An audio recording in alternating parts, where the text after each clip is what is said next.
The Mantis quest in Starfield is one of the coolest in concept, but the most underwhelming in execution as far as Starfield is concerned. It's a really interesting way to flesh out a really untouched on part of Starfield's lore, but in reality, all you really get is some armor and a ship. I wanted to showcase mods available both for console players and PC players. I did make a pledge last month that I would try to do that a little more than just focusing on all PC. But your mileage is going to vary with these creations because I don't use creations particularly often. With that said, like 90% of these are available on creations, so enjoy. I figured I'd start off small, show you a couple of mods that physically affect or replace the armor before we get into the next batch of mods. So to start, I wanted to introduce you to X2357's Prime Armor skins for the Mantis spacesuit. It's available as both a creation and from the Nexus. If you're using Prime's all-in-one armor skins, don't use the individual version, this is included. This mod adds a bunch of new skins to the Mantis armor. There's 16 skins total, including a green one, which kind of baffles me because why did Bethesda make a Vigilante called the Mantis and make it all bug-themed and then not have it look like a praying mantis? Some of these remind me of like weapon skins from old COD games. Like I can see some tryhard running around with the orange camo on like a UMP-45 in Modern Warfare 2. You know what I mean?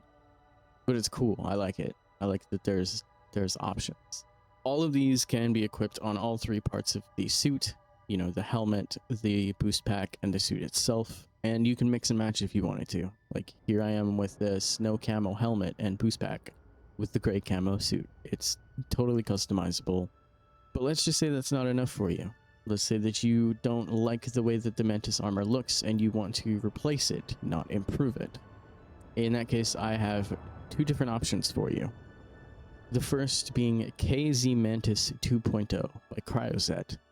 This mod is awesome because not only does it make the Mantis armor look more like a mantis while still taking inspiration from Bethesda's original design, it also adds a second variant of the armor in a chest behind the mannequin display, and a cape that you can display on either set of armor. There are two new outfits to wear underneath the armor, and overall this is a 10 out of 10. I love this one. Any of KryoZet's mods, I know I'm in for a good time when I download one of those. It is available both on the Nexus and Creations, and is definitely worth a try. But another go-to favorite of mine, and the one that I find myself using the most, is Mantis Vigilante by Zone79. And I learned while making this that you can buy an achievement-friendly version for 100 creation points, or whatever they're called. Zone79 is another one of those modders that you just know you're in for a good time and you download one of their mods. So if you've got 100 creation points lying around, it's definitely worth it. But this mod replaces the Mantis armor with a design that to me screams alien. It looks like something a predator would wear specifically to hunt a xenomorph. And this mod does add a few small accessories and a new weapon themed around the same design to the Mantis Lair that kind of just further accentuates that.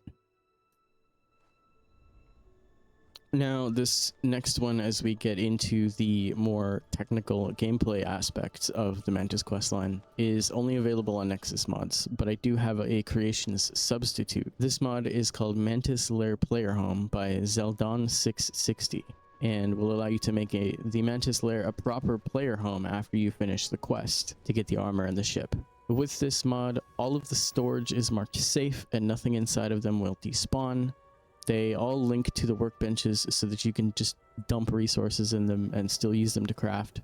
It'll prevent the enemy NPCs from new spawning, cleans up all the bloodstains and trash lying around, adds a bunch of guards to patrol the area, as well as apparently adding a vendor and a ship service technician, which I did not see when I was looking through this, but it doesn't mean they're not there. On top of this, it is considered a settlement.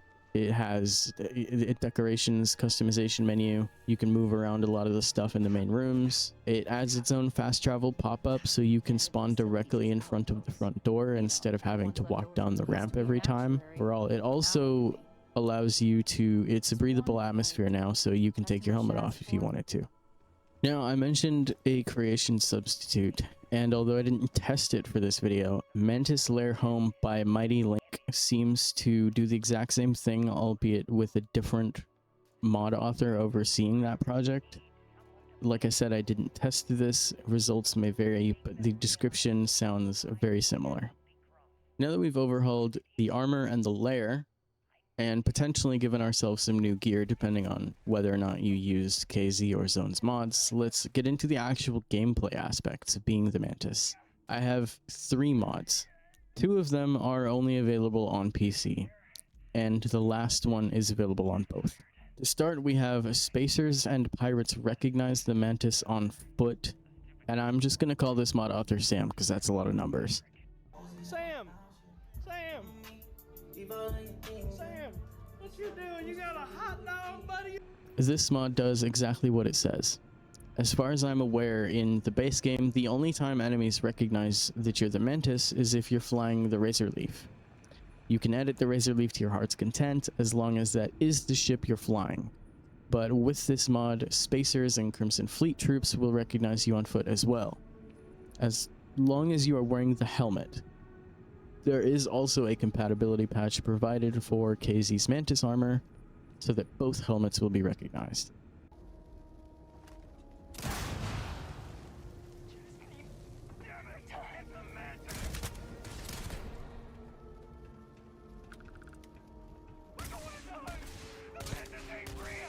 Before we get into this last mod of the day, I'd like to take the time to personally thank you for making it this far in, and politely remind you that if you enjoyed it, you should consider liking the video.